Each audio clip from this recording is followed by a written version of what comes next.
Hello there and welcome. Yes, we are geeks assembled and it's movie night. Yes, it's movie night. And Beef Dad is for some reason having a laughing fit and a coughing fit now. But we're going over to the magical world of Harry Potter with Harry Potter and the Goblet of Fire film. So let's start off with Connor. Go ahead, Connor. Thank you. Harry Potter and the Goblet of Fire. Well, Harry Potter to me as a person means an awful lot because I grew up with Harry Potter. I am of the generation that were absolutely obsessed with Harry Potter. I am a Potterhead and a pothead, and not really, but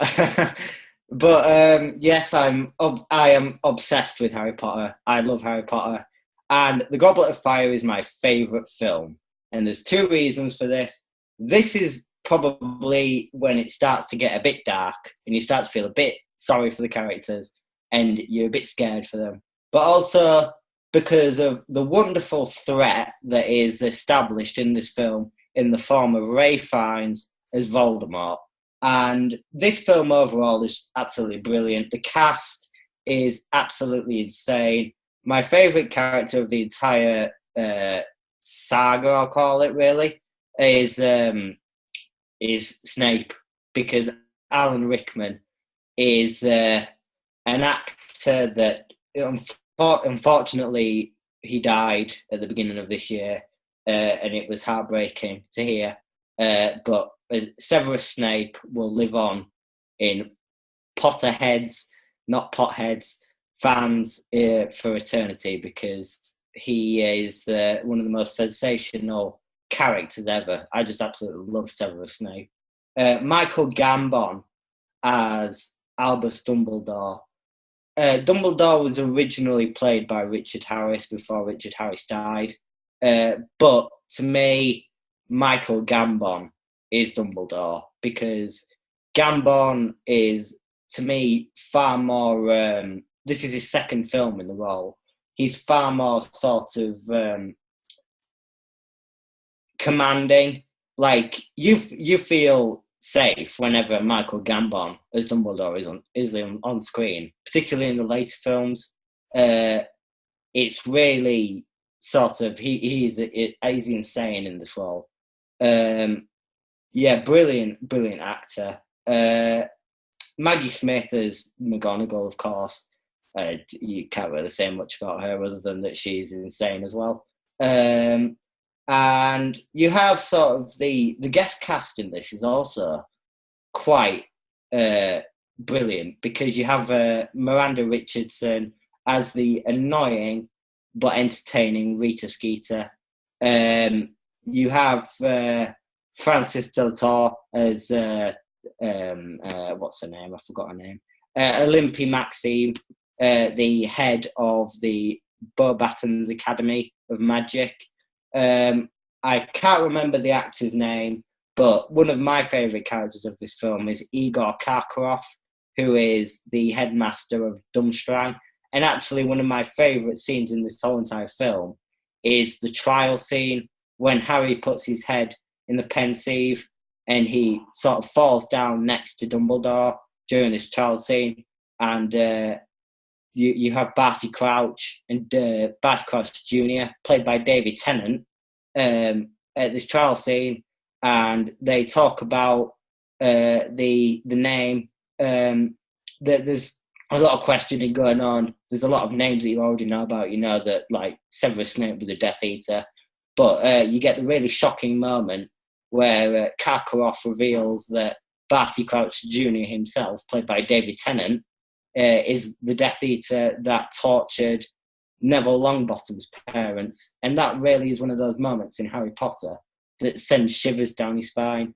David Tennant is...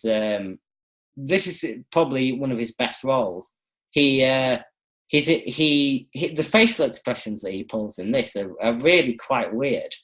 Like, he's got a licking sort of habit. It's a really weird habit. And also, like, when during that very trial scene when he's caught by Alistair Moody, played by Brendan Gleeson, and he's arrested and you see him go over to his father and he starts maniacally sort of screaming in his face. It's just really quite a terrifying performance. I'm not going to go through each member of the cast because it's pretty much all the same. Everyone is absolutely wonderful in this film. The plot's great. I like the idea of having the Triwizard Tournament, which was banned in the Harry Potter world. That was the very first one on a sort of reboot basis, and it was banned again after because of what happened to Cedric Diggory. So this was the first and only Triwizard Tournament to ever get mentioned in Harry Potter. I like the idea of all the three challenges, the one with the dragon, the one underwater, and then, of course, the final maze, which leads to the final battle with Voldemort. It's a great concept of the story. For Harry Potter, this is one of the very best, I think. Doesn't deviate too much from the book. So I think for initial thoughts overall, I'll give this a 10 out of 10. So, Connor absolutely hated it. Thank you, Connor. Now let's move to Beef Dad. Go ahead, Beef Dad.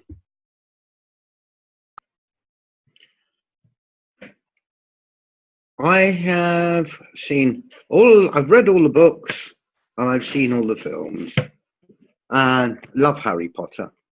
I think he's excellent. I love the concept, and I think the execution of the films has been absolutely excellent. As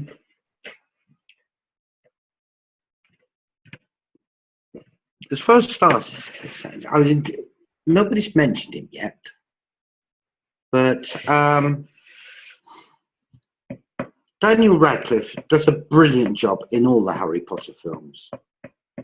He really, you can see it in his eyes sometimes. At times, he is actually living it. I mean, the thing is, you've got to remember that they were, about 11 years old when they started these films? And you go through puberty with them, which is basically where you're at with Goblet of Fire. They're hitting puberty, and girls are getting interesting, and boys are getting interesting, and that's also causing friction between them as well. Very cleverly done, very cleverly worked in. Magical opening to it, with, of all people, Eric Sykes playing the old caretaker. Timothy Spall playing Wormtail. Wormtail I find one of the most disgusting and unpleasant characters in it, because he is basically a backstabbing little creep. And when he finally gets his comeuppance, I find it an absolute joy. Hermione is her usual self. Ron, he's great. He gets the sulks and won't talk to Harry. I love it. I love it. It's real for kids that age.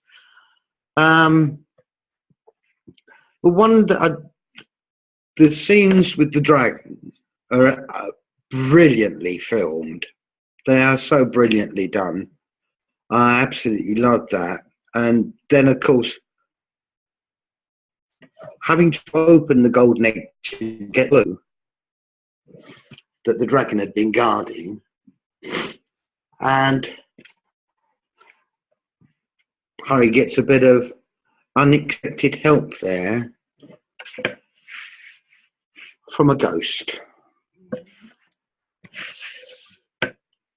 And she is, Moaning Myrtle is a brilliant character. I love the idea of a girl that was basically killed before everything started, and she haunts the bathrooms and lavatories. That is just so funny. That is just so funny. And Shirley Henderson is brilliant doing Moaning Myrtle. I love the ghosts in Harry Potter.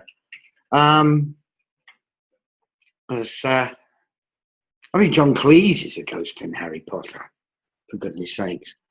And yeah, the Minister of Magic is such a pompous git, and he is all the way through it. Yeah, and yeah, it just goes. Your archetypes are exactly that. Like Jason Isaacs playing Lucius Malfoy is a really nasty piece of work. Brilliantly played. The actual arrival and of Voldemort when he's basically born out of that cauldron is pretty bloody amazing. That really got me. It looked really unpleasant, and then the clothes just arrived out of nowhere and clothed him. And even then, when he turned round, he's still pretty damn unpleasant.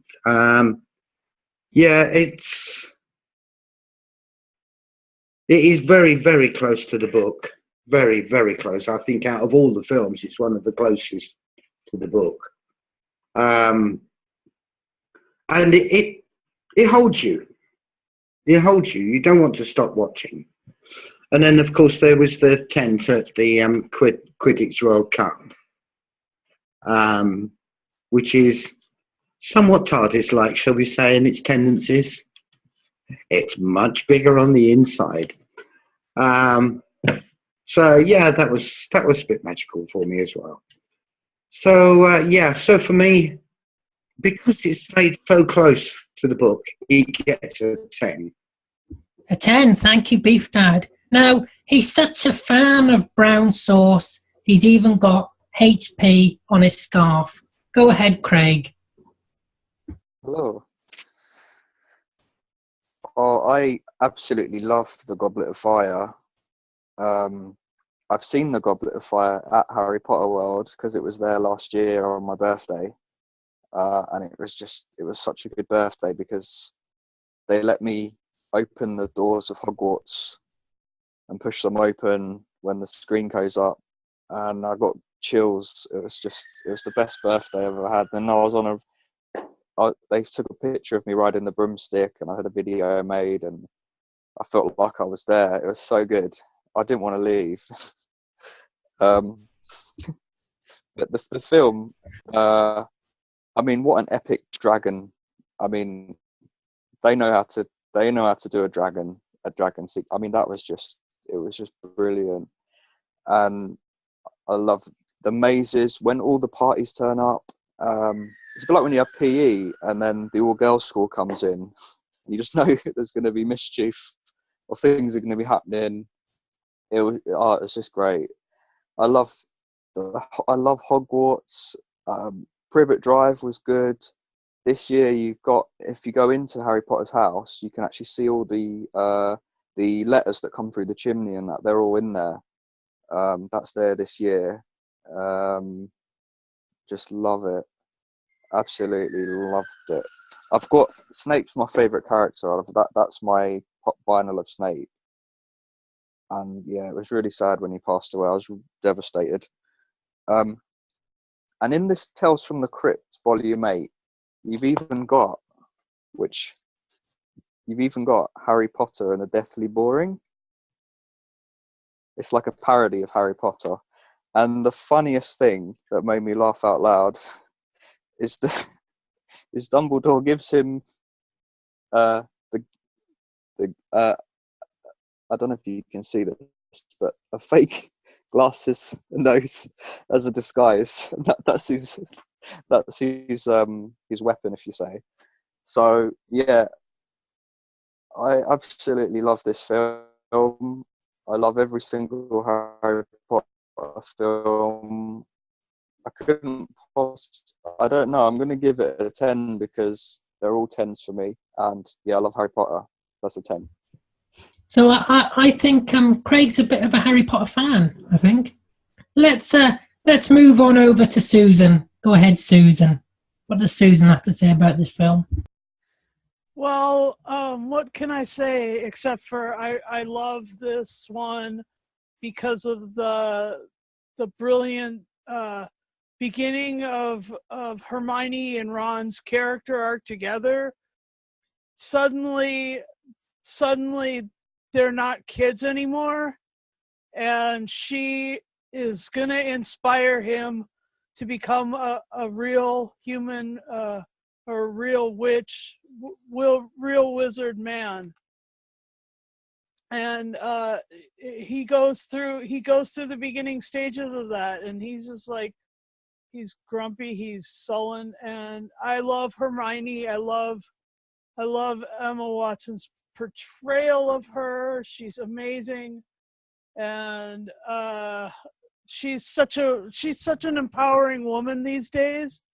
And I know that some of that came from being so instrumental in, in playing the character, but also the character herself in influencing Emma's strength and abilities as a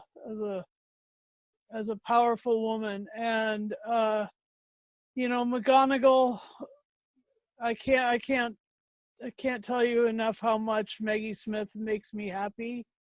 And I really, Shirley Henderson, wow, I loved her in Hamish Macbeth, and I loved her in Once Upon a Time in the Midlands, and she's played against my one of my heartthrobs for a number of great things. And another one of my the characters in the thing was Cedric Diggory, played by Robert Pattinson, and he's amazing. He's a really amazing actor, and yeah, and he's super attractive, and in everything that he's done, including that other thing, which a lot of people don't like talking about, but he was super amazing in that too. And it was fun to see the beginning of his acting in this. And David Tennant, wow, blows my mind at every turn. He can play a baddie. He went on to play the guy in Jessica Jones, anyway, super evil. He's good at evil, and he's good at good. David Tennant's pretty much good at everything. So yeah, that's enough talk about David Tennant, because if I get started talking about David Tennant, I'll talk for the next week and a half anyway. I'm a Potterhead, and I work for a Potterhead. She's 75. She reads fan fiction all the time, and she's got to be the oldest Potterhead that I know. And I'll give Goblet of Fire a 10 out of 10. Another 10. What is going on? Off you go, Lee. All I'm going to say is, doesn't everybody loves The West Witch, don't they? I think this is a brilliant TV series. Oh no, we're not doing that one, are we? What are we doing? Harry Potter and the Goblet of Fire? No difference really, is there? Let's have a look. Yeah, it's the fourth film in the series, Harry Potter and the Goblet of Fire. This, as Connor says, this is the one where it sort of gets darker. I mean, Prisoner of Azkaban sort of got dark, but this one does get dark with the arrival of Ralph Fiennes as Voldemort, which is a brilliant portrayal. I love his portrayal of Voldemort. I'm not so keen on the Harry, Hermione, the triangle thing. It's I like it when it's focusing on the dark side of the characters. You got Snape, you've got Voldemort and all like that. I like it when that happens, and if it gets darker and darker, I'm up for that. And it's too much yakety yak doesn't do it for me, and it was a bit long. This, what was it? About nearly 2 hours going into 3, something like that. I can't remember what it was now because I got bored halfway through. 2 hours 37 minutes. Right, yeah. The dragon scene, as it's been said, is brilliant. The effects in it is awesome, and the challenge, the trials, what they have to do was brilliantly done on the screen. I loved all that, the underwater scenes, and awesome. For me, I like Snape. I think Snape is a brilliant character, and the shame is he's not really on screen that much in every other movies. I wish Snape had more to do in the movies, but it's only in a few scenes here and a few scenes there, as is Maggie Smith as well. It's a shame she's not in it more. And say Gambon as Dumbledore. Yeah, I prefer his Dumbledore to Richard Harris's. But there again, we didn't really get to know Richard Harris's Dumbledore, since he only played him twice. David Tennant, he wasn't in it as much as well. With the flicking of the tongue, the serpent thing. Yeah, I get that. Nobody's mentioned Roger Lloyd Pack. Brilliant. Brilliant character. Sorely missed as well. He's no longer with us now, but brilliant actor and brilliant character reading there. I've got to say, it's not going to get a 10 from me because I'm not a Potterhead. So it's one of the better films in the series. I've got to admit that. I have seen all of them. I'm going to give it a 7.5. A 7.5. Thank you, Lee. Now, for me, well, let's start off with the good bits. I was sat down with a cup of tea. I had a few biscuits, and I enjoy my rich tea biscuits when I'm watching a film. They're the good bits. That's got the good bits out of the way. Let's go on to the bad. No, I'm only joking. No, the acting is excellent. The acting is excellent, like everybody has said here. I mean, you got Frances de la Tour. I mean, she's brilliant in every film she's in. No matter even if the film isn't that great, you can guarantee her part is amazing because she's just brilliant. And you've got Dame Maggie Smith and everyone like that. Everybody said that they prefer this Dumbledore. I prefer the other Dumbledore. I prefer the original one. I think he's a lot more softer and just a nicer person. But for me, this film is just so long, and I just for some reason can't get into Harry Potter. I find it extremely boring. I find Harry Potter extremely boring. I sit through this and I think, why am I not watching The Worst Witch? Why can't I sit down? Why am I watching this? Why? I was thinking to myself, why am I watching this for Geeks Assembled? I could put The Worst Witch in and just give my review on that, and no one would know that I'd watched The Worst Witch or Harry Potter. Oh yes, it's this young child who goes to a wizarding school. Yes, and there's a nice headmaster and a nastier teacher, and all I need to do is that. Right? I could have been sat watching The Worst Witch. I'm mad that I sat through two and a half hours of this. Mad, it's far too long. What do you want it that long for? I mean, they could have cut a lot of those scenes out with the talking, the pointless talking. Yeah, yeah, I'm going to give it I'm going to be generous. I'm going to be generous because I know there's some Potterheads in here and some potheads. We won't point them out. But I'm going to give it a 6. I'll give it a 6.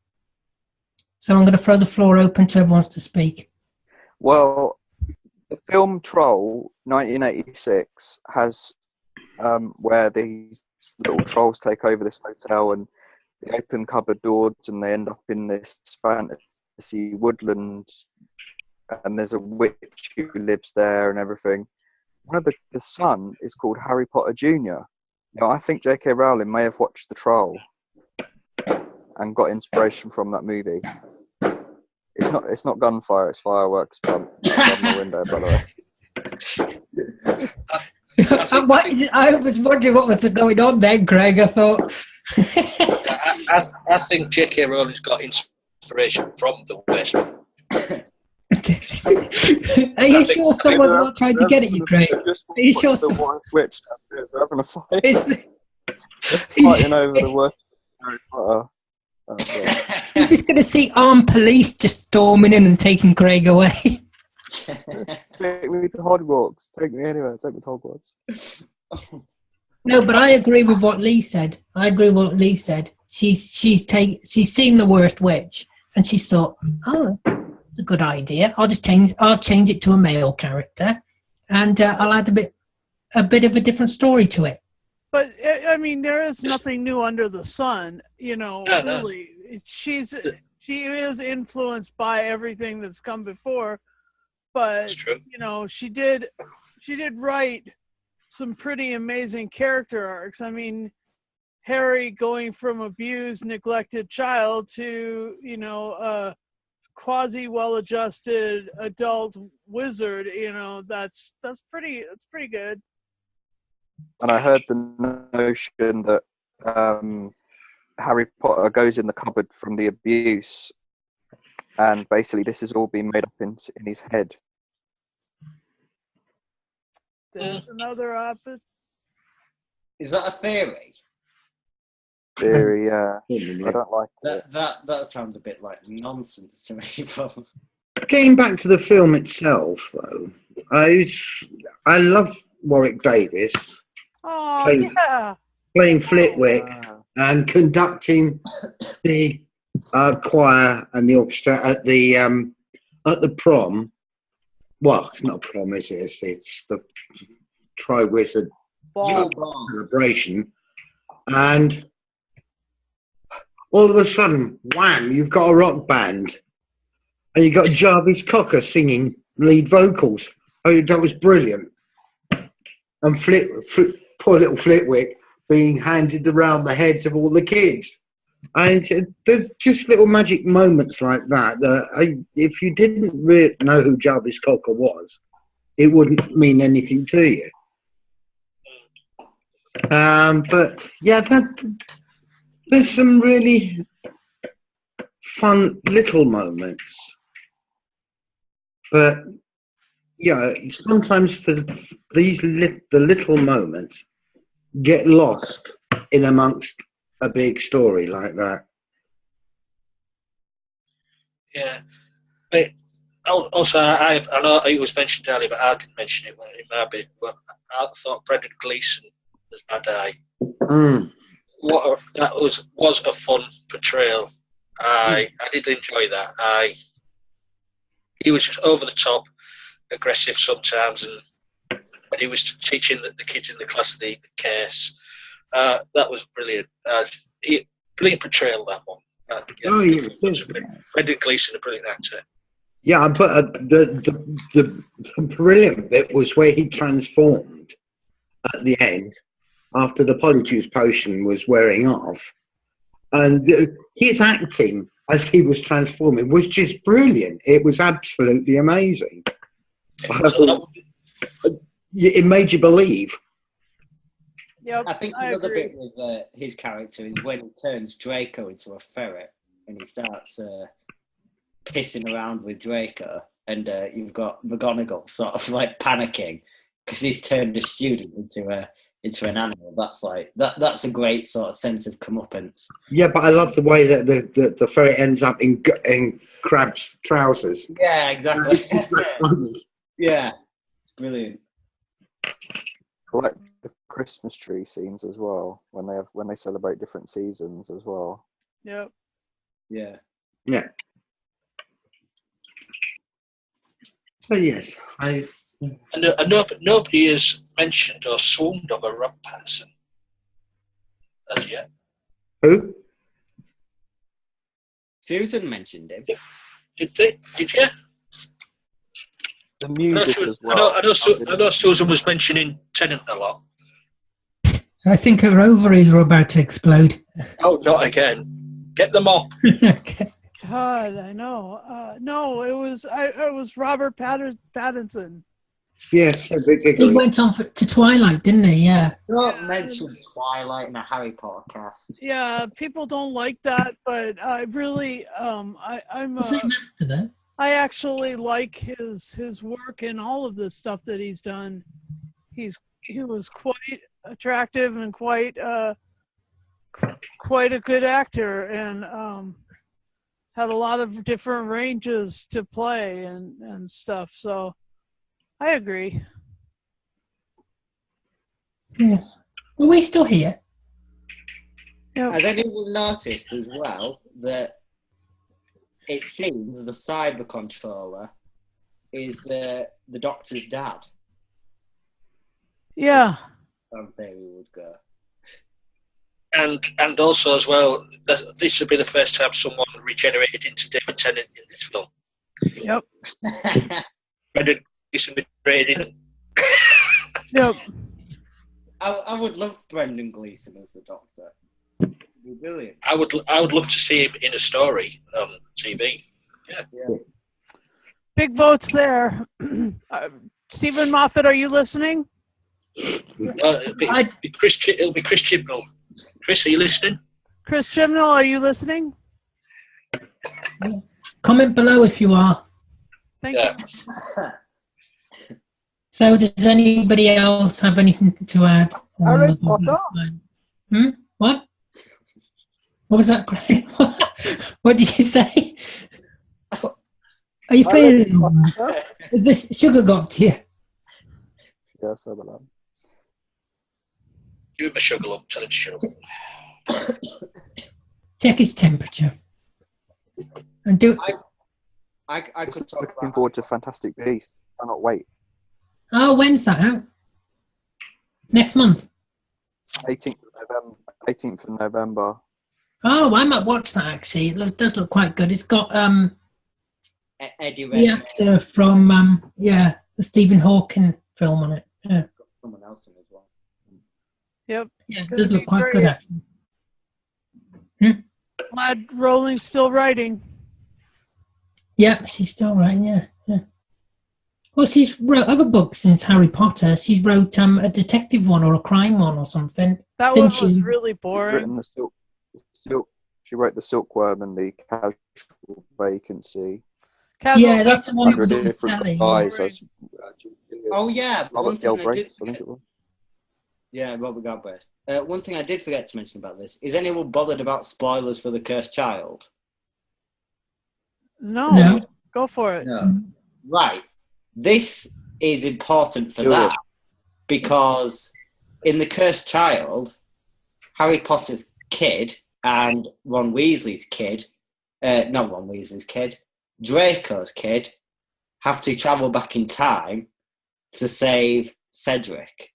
Oh, choose for ruining it. Choose for ruining it. You've ruined it now, Connor. You've ruined it. I can't why do you have you on? This is Why also, do you have you on? yeah. Such a hater. You pothead. You pothead. Is it another trilogy due, or is it 5 films? I can't remember. 5. Fantastic. 5. Oh, that's What, there's sorted. 5 Fantastic yes, Beasts sorted. films? And they have Dumbledore. No way. No, they're not doing 5 of them. J.K. Rowling announced it about a month ago. Save Cedric. 5 films. And Johnny Depp is in the second one, and apparently it's rumoured he's playing Dumbledore. Yeah, I've heard he's in the second one, yeah. I don't know why you'd want Johnny Depp in one of your films. Cause, Maybe young Dumbledore. Well, yeah, it's set before it, isn't it, Craig? Because he's oh, properly Fantastic bizarre. Prequel. Beasts. Fantastic Beasts is before Harry Alan, Potter. Yes.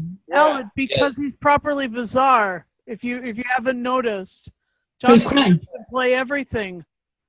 Craig is bizarre, or who we talk? What No. we talk? We're talking about Johnny Depp. Oh, John. I'm retorting to you. Yeah, friend. yeah. Yeah, he started off well, but He can play. I mean, he's played everything. mostly pirates. I wonder what Amber Heard would have to say. And the Mad Hatter. And Hunter Yeah, S. he played the Thompson. Mad Hatter twice. And Sweeney Todd. Yep. And Ichabod Crane. Yep. And his hands.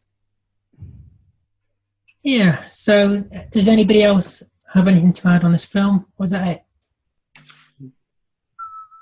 Yeah, it's one of those, isn't it? It's one of those films. Yeah. Yeah, it's all right. I think we're boring Craig now, so we'll go. We're boring Craig. He's whistling away. Okay. That means the kettle's boiling, I think. Yeah. Did the police get who they wanted, Craig? Yeah, they are. Yeah, Oh, that's all right. all sorted. It was the So worst sorry witch. now, that's good then. Yeah. All right, then. I'd like to thank everybody here for joining me. I'd like to thank you for watching. Do tell us below what you think of Harry Potter and the Goblet of Fire. Also, hit that. Aled, can you say it with some feeling? Yep. You sound so bored. Well, we've been sitting here for the last 2 hours. I've got pins and needles in my legs. The poor viewers don't understand that we film about 8 casts in a day. You know. I'd love to get a kettle that plays the Harry Potter. I didn't hear a word of that. I didn't hear a word of that. Anyway, I'd like to thank everybody here for joining me. I'd like to thank you for watching. Do tell us what you think about Harry Potter and the Goblet of Fire. Yes, do tell us. By Jove. Yeah, by Jove, yes. Oh, Julie. You're a wizard, Harry. Yeah, a wizard, Harry. Have you got any more voices Craig can do? No. Oh. Hey, Craig has got a lot of voices. I've seen it Snapchat. The one where he's... Yes. Let's not go there. Don't go on Craig's Snapchat, whatever you do. You might see him on a chair. Yeah, you don't want to see the chair one. You don't want to see the chair one. Anyway, comment below what you think about this film. Hit that subscribe button if you want to see more videos like this, more podcasts like this. Yeah, give this video a like, as Susan says. And as ever, we'll see you next time.